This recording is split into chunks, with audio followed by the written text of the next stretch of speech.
চট্টগ্রামের চন্দনাইশ পৌরসভা এলডিপির সাধারণ সম্পাদক মোহাম্মদ আক্তার উদ্দিনের উপর বর্বরচিত সন্ত্রাসী হামলা, অপহরণ করে হত্যা চেষ্টার প্রতিবাদে বিক্ষোভ মিছিল ও সমাবেশ অনুষ্ঠিত হয়েছে।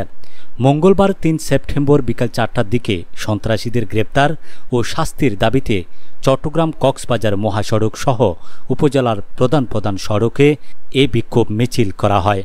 পরে গাছবাড়িয়া পুরাতন কলেজ গেট চত্বরে অনুষ্ঠিত হয় প্রতিবাদ সমাবেশ। বিক্ষোভ মিছিল ও প্রতিবাদ সভা চন্দনাইশ পৌরসভা এলডিপির সিনিয়র সহসভাপতি আব্দুল মাহবুদের সভাপতিত্বে চন্দনাইশ পৌরসভা গণতান্ত্রিক যুবদলের সভাপতি মোহাম্মদ মহিউদ্দিনের সঞ্চালনায় প্রধান অতিথি ছিলেন চন্দনাইশ উপজেলা এলডিপির সভাপতি মোতাহের মিয়া।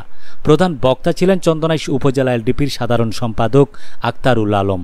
বিশেষ বক্তা ছিলেন চন্দনাইশ উপজেলা এলডিপির সাংগঠনিক সম্পাদক আবিদুর রহমান বাবুল।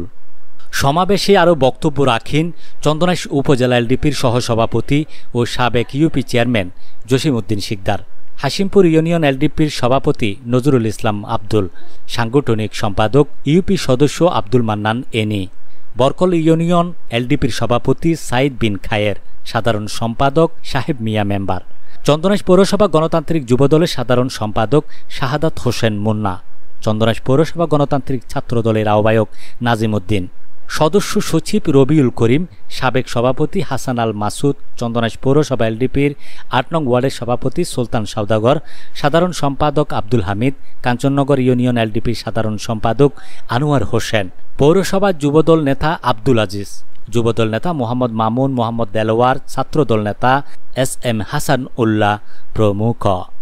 বিক্ষোভ মিছিল ও প্রতিবাদ সমাবেশে বক্তারা বলেন, আওয়ামী সন্ত্রাসী ইলেকট্রিক মিস্ত্রি হিরুর নেতৃত্বে পৌরসভার এলডিপির সাধারণ সম্পাদক আক্তার উদ্দিনের উপর বর্বরচিত হামলার তীব্র নিন্দা জানান।